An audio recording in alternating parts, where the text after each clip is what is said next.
by regular attendances in the classes of the Bhagavad and enlightenment and service to the school devotees. All the troubles of the heart is almost completely destroyed, and loving services unto the person on behalf of God, who practically the practice.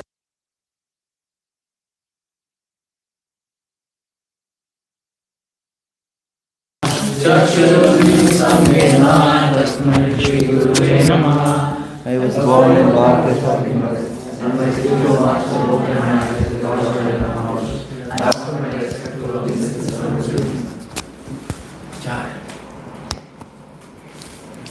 Okay, so today we are reading from Srimad Bhagavatam, Canto 7, Chapter 7, verse 39 to 47.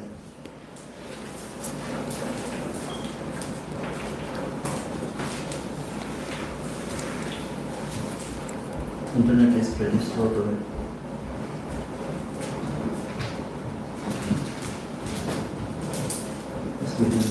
Okay, there we can start from Prabhu. Yes. Oh.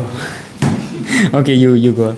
One's riches, beautiful wife and female friends, one's sons and daughters, one's residence, one's domestic animals like cows, elephants, and horses, one's treasury, economic development, and sense gratification. Indeed, even the lifetime in which one can enjoy all these material opulences are certainly temporary and flickering. Since the opportunity of human life is temporary, what benefit can these material opulences give to a sensible man who has understood himself to be eternal?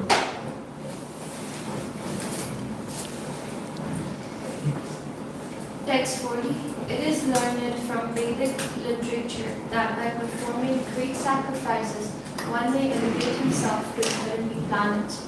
However, although life on the heavenly planets is hundreds and thousands of times more comfortable than life on earth, the heavenly planets are not pure, nirmala, or free from the taint of material existence. The heavenly planets are also temporary, and therefore they are not the goal of life. The Supreme Personality of Godhead, I can't see a head. The Supreme Personality of Godhead, however, has never been seen or heard to possess iniquity. Consequently, for your own benefit and self-realization, you must worship the Lord with great devotion, as described in the Indian scriptures. Text 41. A materialistic person thinking himself very advanced in intelligence continually acts for economic development. But again and again, as initiated in the Vedas, he is frustrated by material activities either in this life or in the next. Indeed, the results of one obtains are relatively the opposite of those conditions. In this material world, every materialist desires to achieve happiness and diminishes distress, and therefore he acts accordingly. Actually, however, one is happy as long as one does not endeavor for happiness. As soon as one begins his activities for happiness, his conditions of distress begin. A living entity desires comfort for his body and makes many plans for this purpose, but actually the body is the property of others. Indeed, the perishable body embraces the living entity and then leaves him aside. Since the body itself is ultimately meant to become stool or earth, what is the meaning of the paraphernalia related to the body, such as wives, residence, wealth, children, relatives, servants, friends, kingdoms, treasuries, animals, and ministries? They are also temporary. What more can be said about this? All this paraphernalia is very near and dear as long as the body exists. But as soon as the body is destroyed, all these things related to the body are also finished. Therefore, actually, one has nothing to do with them, but because of ignorance, one accepts them as valuable. Compared to the ocean of eternal happiness, they are most insignificant. What is the use of such insignificant relationships for the eternal living being? My dear friends, O sons of the Asuras, the living entity receives different types of bodies according to his previous period of activities. Thus he is seen to suffer with reference. to his particular body in all conditions of life, beginning with his infusion into the womb. Please tell me, therefore, after full consideration, what is the living entity's actual interest in fruitive activities which result in hardship and misery? The living entity who has received his present body because of his past fruitive activity may end the results of his action in this life. But this does not mean that he is liberated from bondage to material bodies. The living entity receives one type of body and by performing actions with that body, he creates another. Thus he transmigrates from one body to another through repeated birth and death because of his gross ignorance.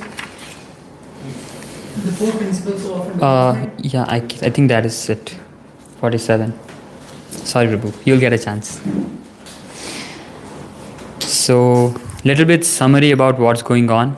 Prahlad Maharaj is sent to school, and his teachers, Shand and Amarka, they are trying to teach him all the material things like economics and warfare and everything. But Prahlad Maharaj is learning something else when Hiranyakashipu is asking him questions. He's asking him to go to forest. So he's certainly not catching what this Shand and Amarka are teaching him. So after that, again, not only that, Prahlad Maharaj is also preaching to his friends. He's also, what he has learned, he's also teaching to his friends about devotional service, about bhakti, about the purpose of life. He's actually asking them to question the norms that are set by the society, that you have to, get married, and then there are set norms, right? You have to get the education, and then after that, at certain age, you have to get married, and then kids, and then die. So Prahlad Maharaj is asking them to question everything, and he's making them realize that what is the importance, like what importance this body and everything related to this body holds. And that is where we are going to focus on. We are going to focus on text 42 today and see what Prahlad Maharaj has to say. It's open.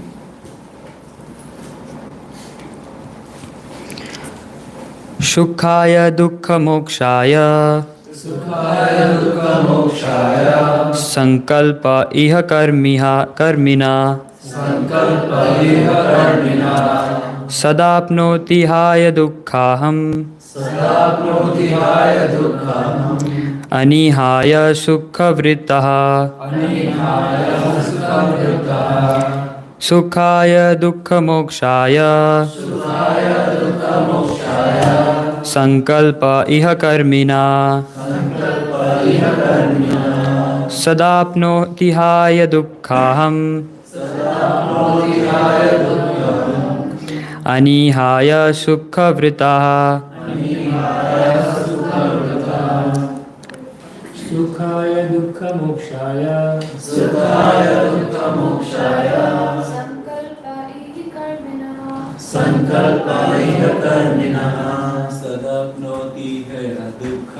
Sadapnoti haya dukkam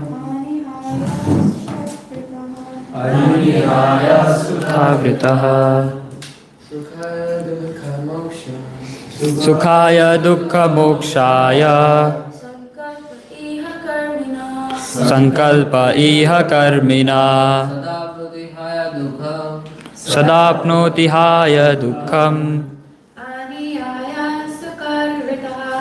anihaya sukha vritaha Sukhaya dukkha mokshaya sukhaya dukkha mokshaya sankalpa iha karmina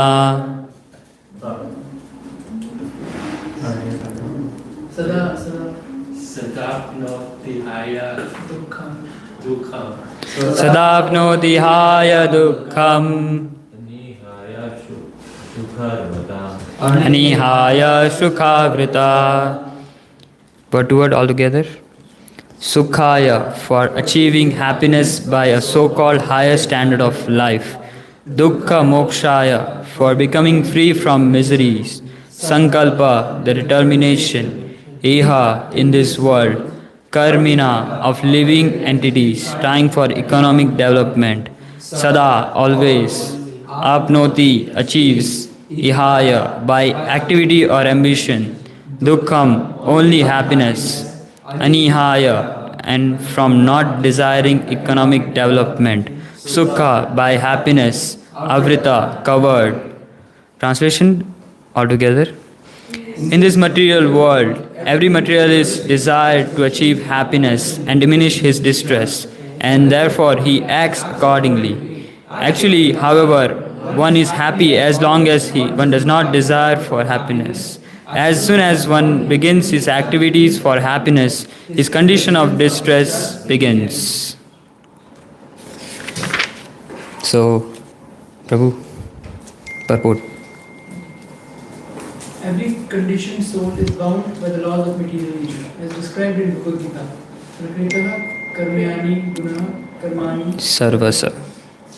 Everyone has achieved a certain type of body given by material nature, according to the instructions of Supreme Personality of Godhead. Everyone together. Ishvara sarva bhutanam hridadeshe arjuna tishtati brahmanyam sarva bhutani yantra rudhani mayaya. The Supreme Lord is situated in everyone's heart, O Arjuna, and is directing the wonders of all living entities, who are seated on a machine made by material energy. Bhagavad Gita 18.61. The Supreme Personality of Godhead, the Super Soul, is present in everyone's heart. And as the living entity desires, the Lords give him the facilities with which to work according to his ambitions in different grades of bodies. Yes. Venkatesh Prabhu. The body is just like an instrument by which the living entities moves according to false desire for happiness, and thus suffers the pangs of birth, death, old age, and disease in different standards of life. Everyone begins his activities with some plan and ambition, but actually, from the beginning of one's plan to the end, one does not derive any happiness. On the contrary, as soon as one begins acting according to his plan, his life of distress immediately begins. Therefore, one should not be ambitious to dissipate the unhappy conditions of life, for one cannot do anything about them. Ahankara vimudatma kartam iti manyate. Although one is acting according to false ambitions, he thinks he can improve his material condition by his activities. The Vedas enjoin that one should not try to increase happiness or decrease distress, for this is futile. Tashaiva peto prayeteta kovidam. One should work for self-realization, not for economic development, which is impossible to improve. Without endeavor, one can get the amount of happiness and distress for which he is destined, and one cannot change this. Therefore, it is better to use one's time for advancement in the spiritual life of Krishna consciousness. One should not waste his valuable time as human life as a human being. It is better to utilize the life for the developing Krishna consciousness without ambitions for so-called happiness. Jai. So, I would like to begin with a question. Why are we all here today? To serve Krishna. Okay. Yes, to serve Krishna. Yes. What else? To purify ourselves. To purify ourselves. Yes. Seek happiness. To? Seek happiness. Sorry, I couldn't. To seek happiness. Seek happiness. Okay, that's a very nice question. Answer. Seek happiness. Yes. Anyone else? To distinguish reality from illusion. Okay, distinguish reality from illusion. Yes. Free our desires. To learn from the examples in Srimad Bhagavatam how to apply it into our lives. Okay, yes. To learn from Srimad Bhagavatam. True. Which one? Okay, only one answer per person. To get the mood to love Krishna. To get the mood to love Krishna. Okay. Oh, I have one more. Only one per person. Yes, anyone else? Desire to achieve happiness in amidst distress. Desire to achieve happiness amidst distress. Very nice answer. Yes, Prabhu. To enjoy material happiness. To enjoy material happiness. That's what we are here. I mean, in this, I'm asking about this class. Oh. Yes. You are going opposite to my class actually. But yeah, we are here. If we see the deep desire why we are here, Prabhu said we are here for seeking happiness. Actually, we are all here seeking happiness. If you see why do you want to learn from Srimad Bhagavatam, right? Why you want to distinguish reality from illusion? Why you want to love Krishna? Yes, Prabhu. So the proper way as we should to serve Krishna. Sorry? Like we should live the proper way to serve Krishna. Yes, true. Yes, my question was why are we all here for? So the answer is that we are all here for seeking happiness. We all want to be happy. So the only reason why we are all here for, like we have different reasons, but the deeper want is that we all want to be happy, and that's why we are all here for. So another question is what is happiness? Krishna, okay. How do you define happiness? What is, okay, for you happiness is Krishna, okay. Anything that doesn't cause me distress, I consider happiness. Okay, so other than, interesting answer, yes.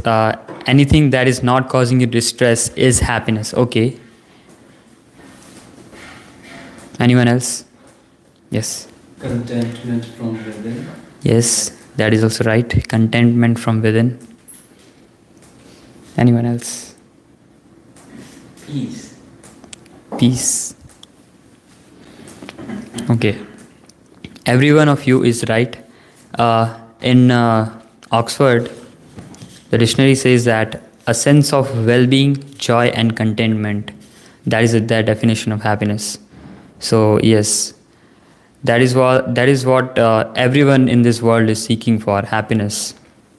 So in Bhagavad Gita, there are different types of happiness.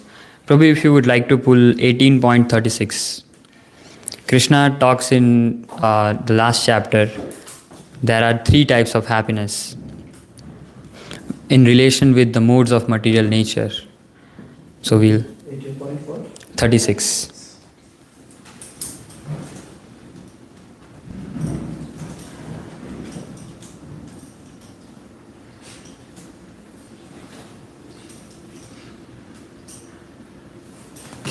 Translation. Sorry.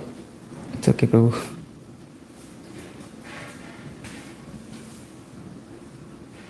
Can one of you read the translation?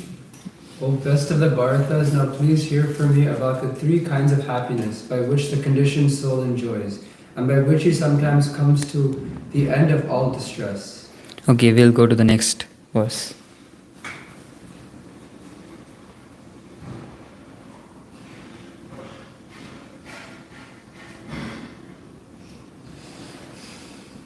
Okay, translation again.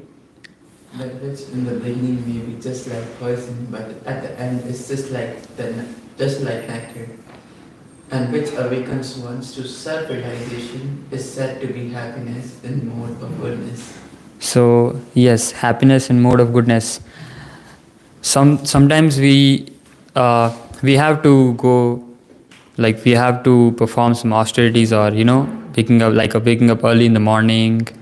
Not like we don't like it. We don't like to do that, but it's like a poison in beginning. But if you see the long-term benefit that we are getting from it, it's like nectar. So happiness and goodness is like poison in the beginning, but nectar at the end. We'll go with the passion. Next, yes.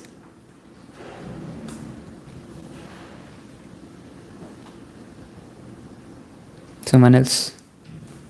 That happiness which is derived from contact of the senses with their objects and which appears like nectar at first and poison at the end is said to be of the nature of passion. Okay, this kind of happiness we see everywhere around. Like, it's like instant happiness, You scroll reels, you get some happiness. And then you taste something good, you get some happiness.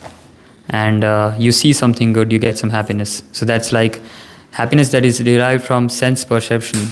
Like all the senses, whatever happiness we get from performing activities with our senses, that is called happiness in mode of passion. So that is, yes. Next.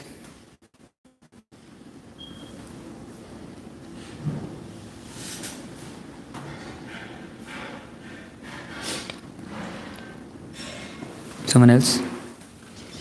And that happiness which is blind to self-realization, which is delusion from beginning to end, and which arises from sleep, laziness, and illusion, is said to be of the nature of ignorance. Yes, so that is happiness in ignorance too. Like people like to sleep. So people get some kind of happiness from it, right? So that's why they like to sleep. There's some happiness in laziness. So that is why people like to be lazy, just lie down, do nothing. So there's some kind of happiness. That is happiness in ignorance. But that is like poison in the beginning and poison in the end. Why? Because by the time you're sleeping, it's wasting your time. And by being lazy also, it's wasting your time and it's not going to be helpful in future also. So it's like poison in the beginning and poison at the end. We have another definition of happiness in 11.25.29. Prabhu, if you like to pull it. By that time, I'll ask a question. What do you do to become happy? 1.25.29. Yes. 11. Yes, my question is, what do you do to become happy? What are some activities that you do to become happy? Yes. I just walk down around the street with bhajans going on. Okay, you listen to bhajans? Yeah. Yes. You make Krishna happy, you become happy, so any of the Krishna service practices makes you happy. Okay, but what do you do practically? I listen to lectures. You listen to lectures, that makes you happy. So you listen to Krishna Katha, okay? I do my duties with honesty. That brings me happiness. Yes, you perform your duty with honesty. That brings you happiness. Yes. I like to go on walks. Mm-hmm. You like to go on walks, okay?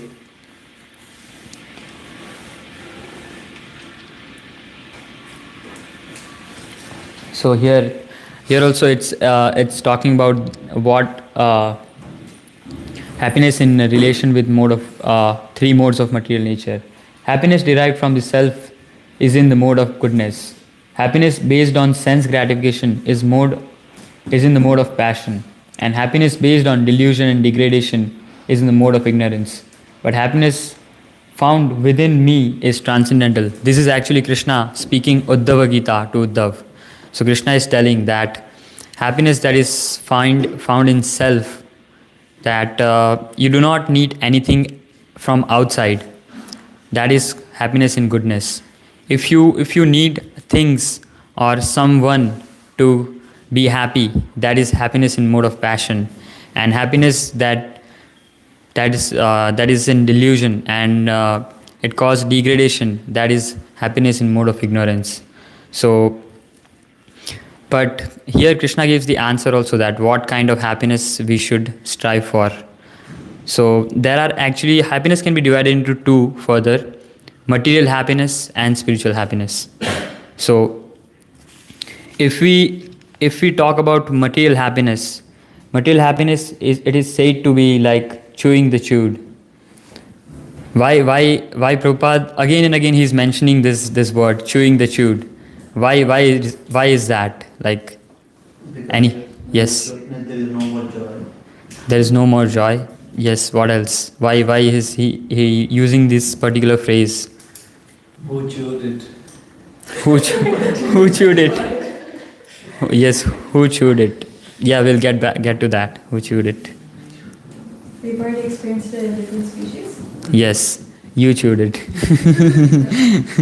So yes, actually we have experienced that happiness either in this life or past lives. But we are again doing the same activities, again going on with the same kind of seeking pleasure from the same activities by doing the same thing. That's why it is called chewing the chewed. We did one mistake. We just wanted to enjoy once without Krishna. And then back to back 84 billion lives. It just Going on and on and on, right? Yes. there's no end to that. No, there is an end to that. That is Don't worry, Prabhu. We have a solution. no problem. He's presently the solution, actually. So, Yes, you are right. We only did one mistake that we wanted to enjoy.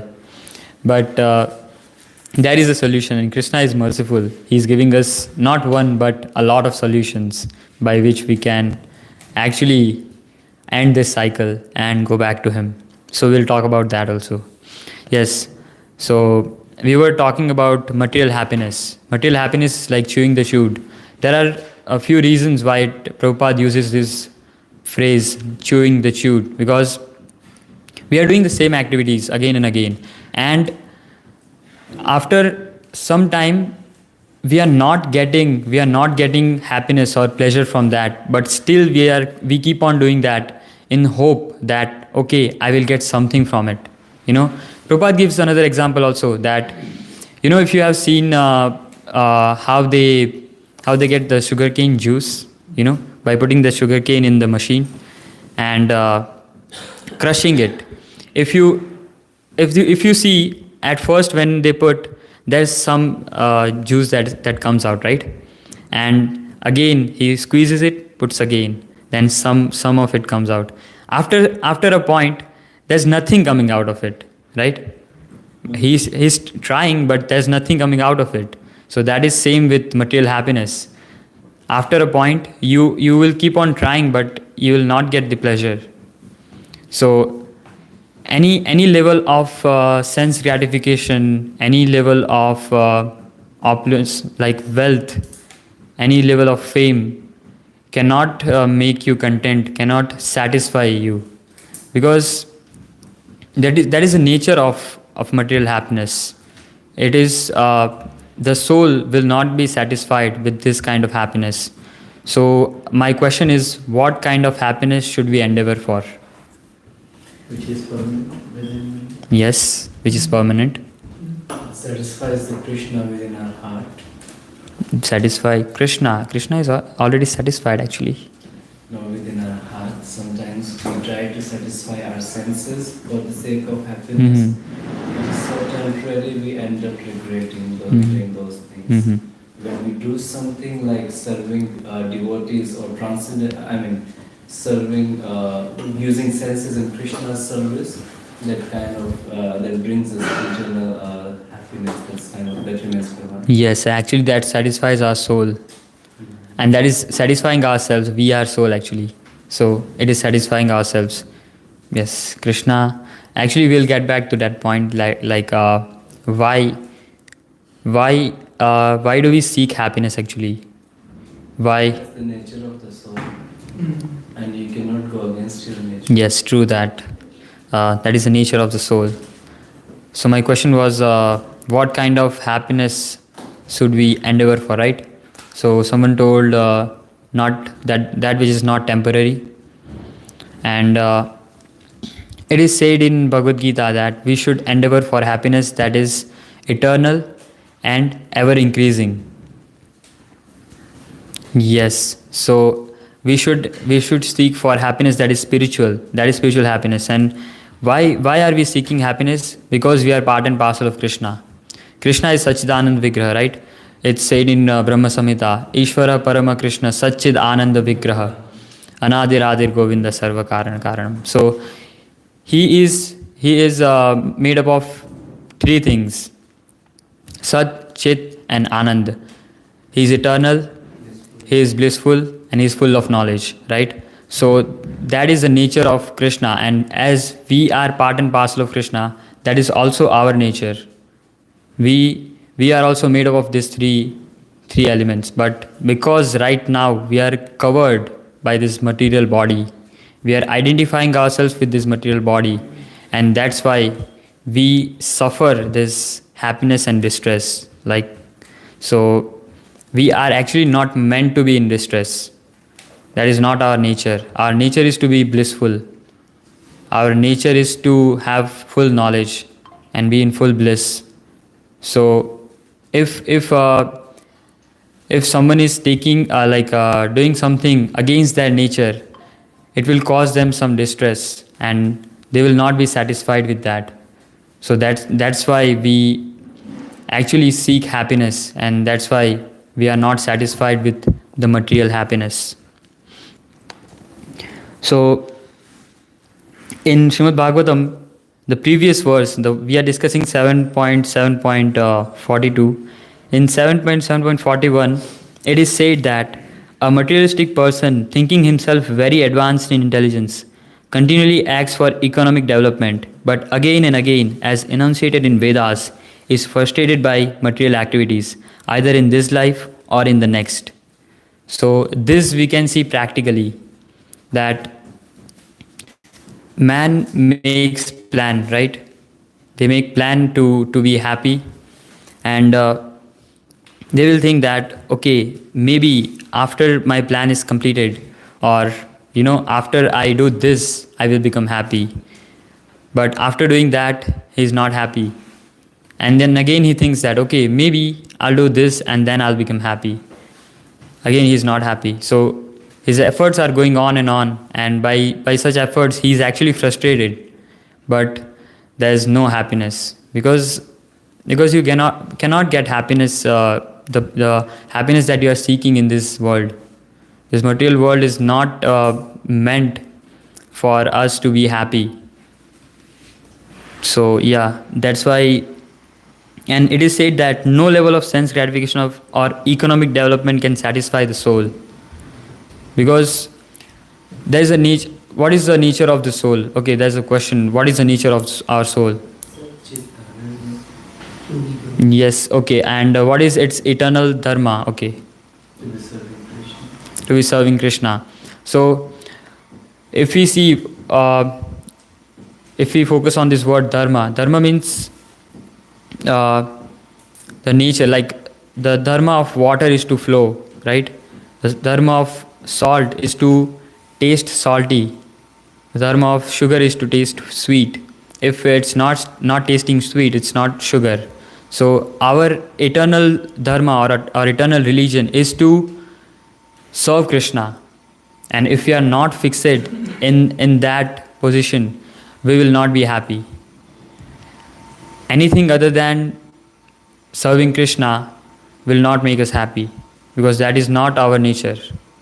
And if we are doing anything against that, we will not be happy.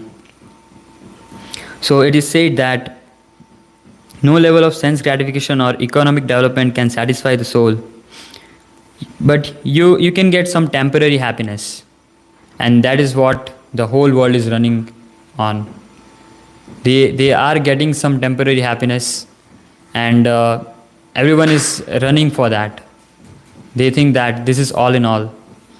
They don't know that we also can be eternally happy. We don't need to suffer. People have accepted that, okay, this is the way of life. Happiness and distress, they will come, and distress is a part of life. But we as spiritualists, we know that distress is not a part of life. We are not meant to be distressed. So, if we take an example, of how material happiness is. Uh, if you see a person, like you might have seen in the movies, I don't know, I don't think so any one of you have seen that in real.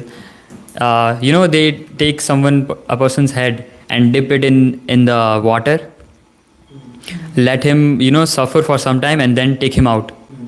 So the relief that he's getting when he's taken out, that is compared to material happiness. Okay, I'll take another example.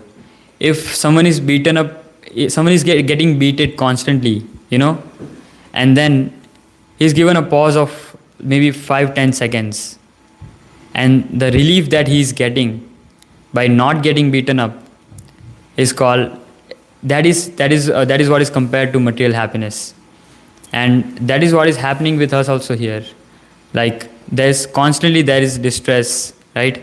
And in that constant distress, we get some relief in between, and we are considering that as happiness. Actually, someone also gave that answer that the absence of distress is happiness.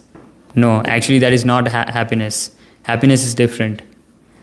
Absence of distress cannot be happiness. So we should endeavor for spiritual happiness, that is for sure, right? And Prabhupada talks in Bhagavatam, Canto 1, Chapter 5, 18th Shloka, about material happiness. He says that as far as happiness derived from sense enjoyment is concerned, it is automatically derived in due course of time, just as in due course of time we obtain miseries even though we do not desire them. This is a very important statement that we can focus on. See, we do not desire for miseries. We do not work for miseries, right? We do not wish that miseries will come in our life. But anyways, they will come. They are coming, right? So the same goes with happiness. Happiness, but material happiness. The material happiness which is meant to come will come in your life, even if you don't desire it. So we should not run for material happiness. We should not run for material happiness. That is the point here. That anyways it is going to come. Why should we over endeavor and waste our valuable life for that?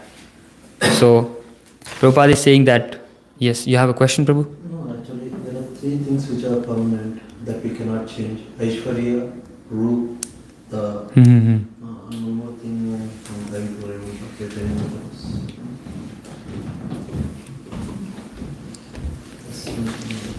Yes, actually there is an example, there is a very beautiful example given by a devotee. I was listening to a class, and the example is, if you have this glass is given to you when you are born in a particular body. Now, there is an ocean of water, right? There's a whole big ocean of water, but how much can you carry? The size of the glass that you have. So the size of a glass is already determined. Whatever material opulences, whatever material achievements that you are going to get, it is already determined. So by over endeavoring, you are only dipping this glass again and again, but you will only fill the amount that is already given to you, right? You will not be able to get more than the amount of the glass. So that is compared with that is compared to the material pleasures or material achievements or material gains that we are going to get in this life. That is already determined in the beginning of our life.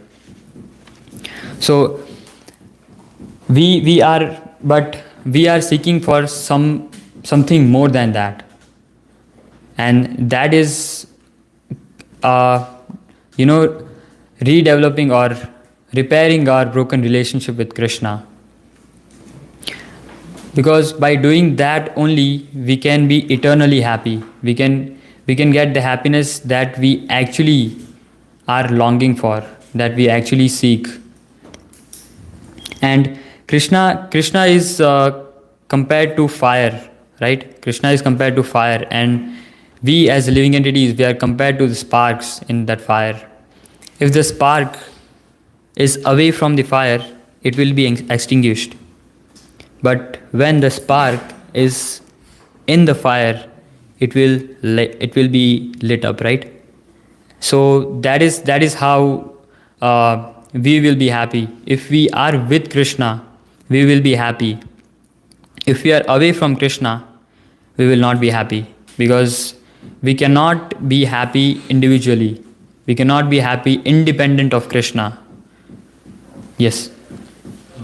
Prabhupada gave an example with regards to the same point in Sri Upanishad.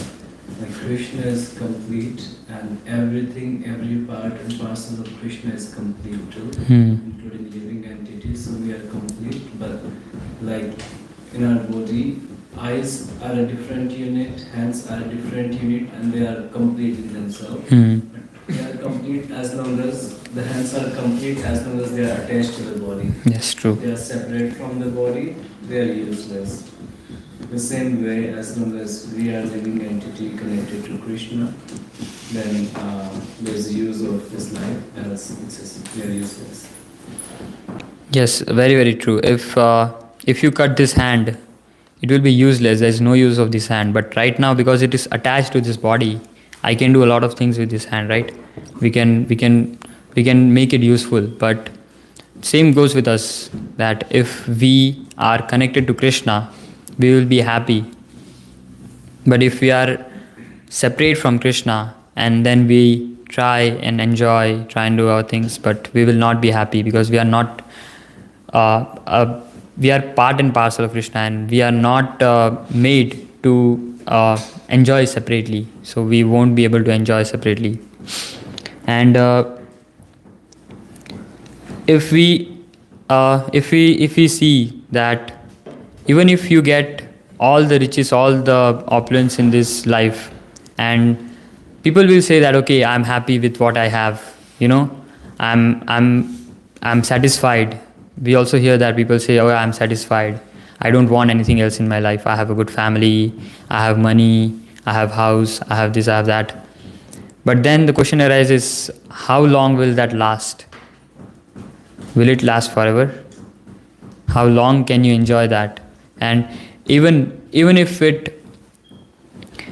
okay, by somehow or other you are able to maintain that opulence and that wealth, will you be able to enjoy? Like it was said in one of the translations that the very life that we have to enjoy this material opulence is also temporary.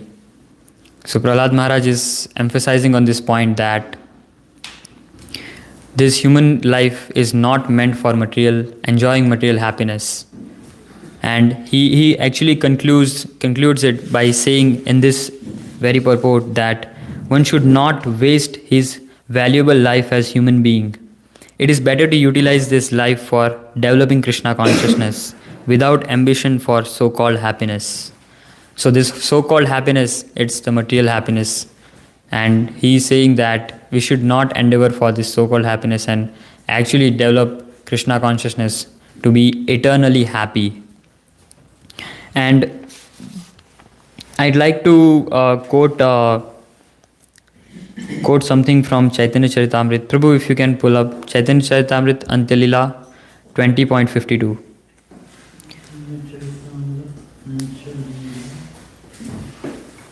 This actually Mahaprabhu is saying this when he is in Gopi Bhav. Which was no? Antyalila 20.52.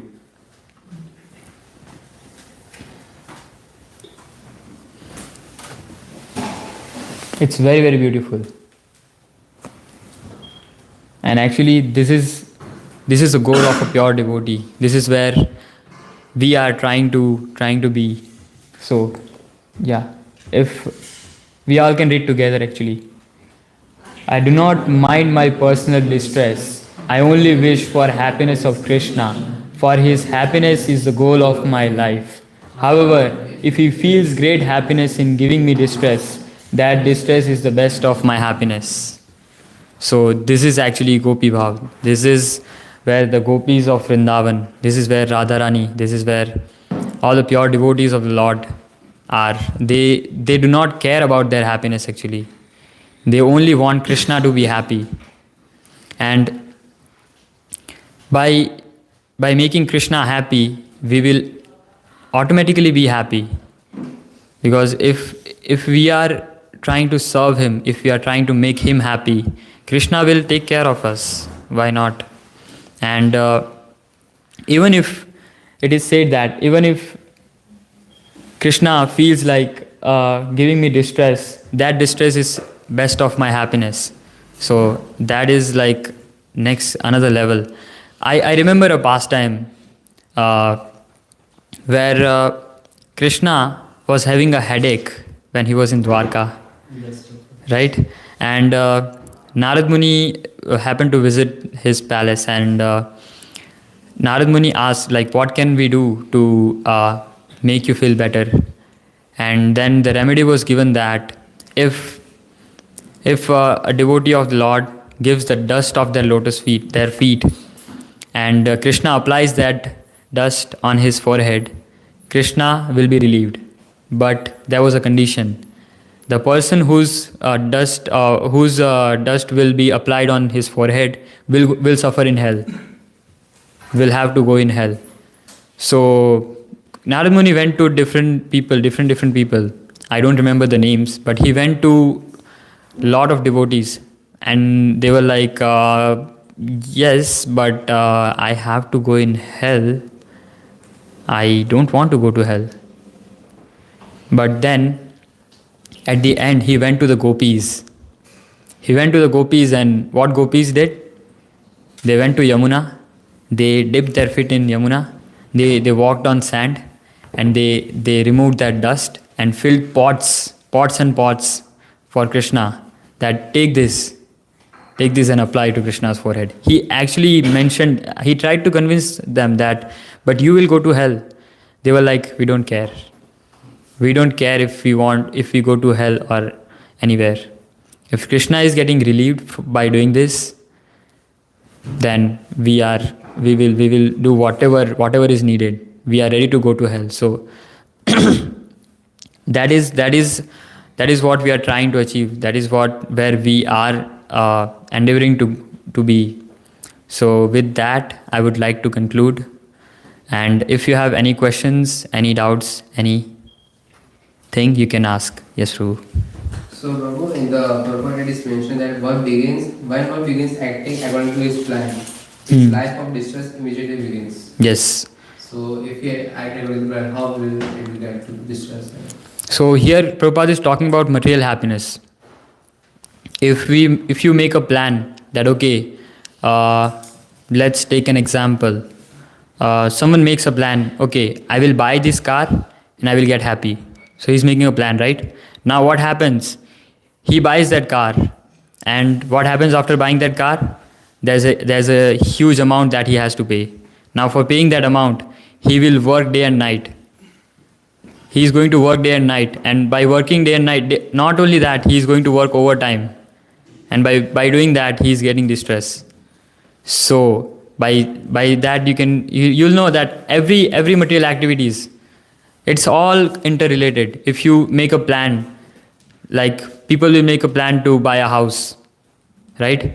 And when they make a plan to buy a house, they have to work very, very hard to get that money, and to get that money, they have to work hard, and that will cause them distress.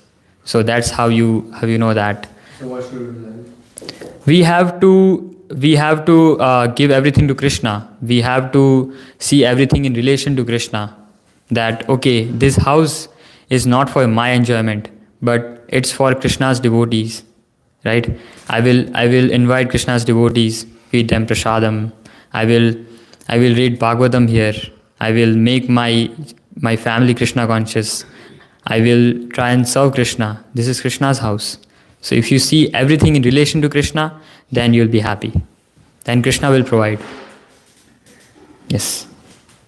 You can see this in another way. So if you see the statement, one is happy as long as one does not endeavor for happiness. until like you get one particular age where you need to work or you need to do something on your own. Like entire childhood, if you remember, everything is happy. We don't even know what is distress or anything. Like we are enjoying our life in such way. But once we started looking for happiness by earning something, like doing job or anything, you will really face the distress. Okay, taking responsibilities more. You can see in that way. Yeah, because in childhood you are dependent on someone, you're dependent on your parents, and they are providing. But when you grow up, you want to be independent. And but actually, when you grow up and you surrender to Krishna and you're dependent on Krishna, then you'll be happy again. So we have to be dependent on Krishna for everything, then we'll be happy. Yes. So I want to share two things. First thing is, I think Srila Prabhupada mentions in his purport, or he said in a lecture, or I've heard Modi say this, that like a camel, it eats thorns, and it tastes its own, it's very painful. I mean, it doesn't, like it tastes its own blood. And happiness, seeking material happiness can be thought of like that. Like we eat something, we think like the camel thinks it's eating something tasty, but it's really just drinking its own blood. Right? So material happiness, it reminded me of that, the discussion you were making about, you were giving the examples, right, of someone being beaten and then that belief. So it reminded me of this. And the second thing I wanted to share is, so much of my life I've been spending trying to do this, trying to avoid distress, or doing whatever I can to avoid bad situations. And I like what Srila Prabhupada wrote in the purport, that whatever we have, it's fixed. You can't change it. And I spent so many years trying to change all of this because I just was unsatisfied, or I just felt like it wasn't enough or whatever. And but I got an answer. So thank you for sharing this program.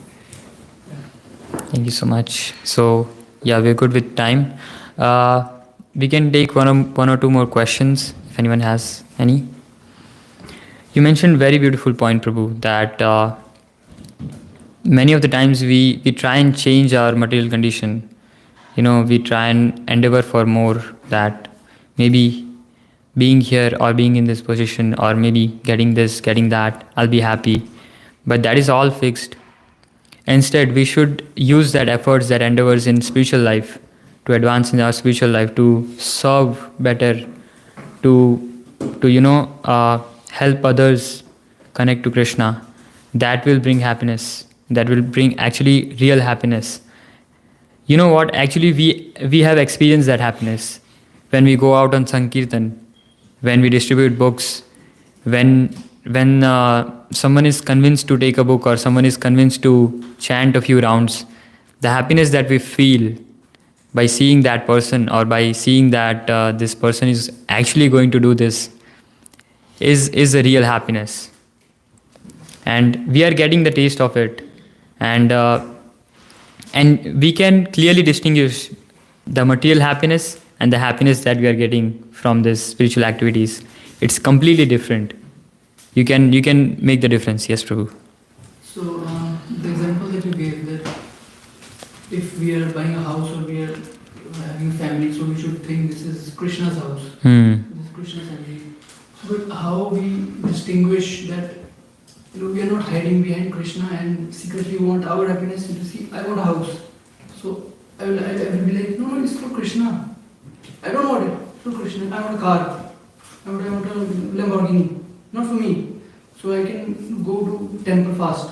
How do we distinguish between that you will know yourself. You have to be honest with yourself. Yes. You would know that, like, if you're chanting, you're reading, and your hearing is getting affected while doing that thing. So let's suppose I asked the same question yesterday to Tanai Thakur. I asked him, like, I'm doing something that can be tagged as material. Is it over endeavoring? So he said, like, if your morning program is strong, you're chanting your rounds, you're hearing Srimad Bhagavatam class or some Krishna Katha every day, and you have time to read, that means you're not over endeavoring. And then if your thought is to use that material thing for Krishna's pleasure, then that's okay. Mahatma Prabhu, I read this quote by Mahatma Prabhu. He says, Krishna, please take my material desires away, but if my material desires still left, please let me use them in your service. So I think that's the way you can distinguish, like if your sadhana is there. Yes, anything that is helping you come closer to Krishna, that is not over endeavoring. But if it's taking you away from Krishna, if you are not able to chant your rounds, if you're not able to listen about Krishna, if you're not able to, read about Krishna, then it's definitely taking you away from Krishna, and that is over endeavoring. One more thing, so some people might ask like, oh, I just had a baby, or I just had, let's suppose someone died in their family who the whole family was dependent on for financial income, and you were working 8 hours before, but now you have to work 10 hours to support your family. Is that over endeavoring? Now you're not able to read or listen. Is that over endeavoring? That's not over endeavoring, because that's your duty now. Yeah. So, your intelligence has to be used in a way to make decisions. That's why Prabhupada wanted us to be independent, thoughtful individuals. Not going by just rules, but also time, place, circumstance. Yes, very, very important. We should not always follow the rules fanatically, but see the situation, time, circumstance, and then use our intelligence and act accordingly. That is very, very important. And how will you get that intelligence? Is when you discuss that with your guru, sadhu and shastra. Okay, anyone else? Okay, so with that we'll like to end. Srimad Bhagavatam ki Jai. Srila Prabhupada ki